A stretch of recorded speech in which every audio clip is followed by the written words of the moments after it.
حضرت ابو ہریرہ رضی اللہ عنہ بیان کرتے ہیں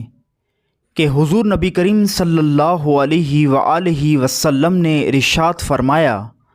بے شک اللہ پاک ہے اور وہ پاک ہی کو قبول کرتا ہے، اور بے شک اللہ پاک نے مومنوں کو بھی اسی چیز کا حکم دیا ہے جس چیز کا رسولوں کو حکم دیا ہے۔ چنانچہ اللہ پاک نے ارشاد فرمایا،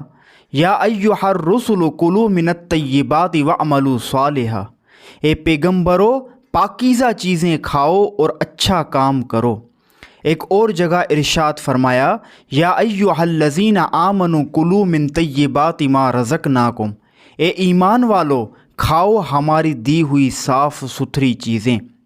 پھر آپ صلی اللہ علیہ وآلہ وسلم نے ایک شخص کا تذکرہ کیا جو طویل سفر کرتا تھا، گرد آلود پرا گندہ بالوں والا ہے۔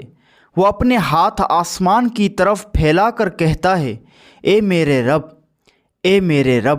حالانکہ اس کا کھانا حرام، پینا حرام اور اس کی غذا حرام سے ہے،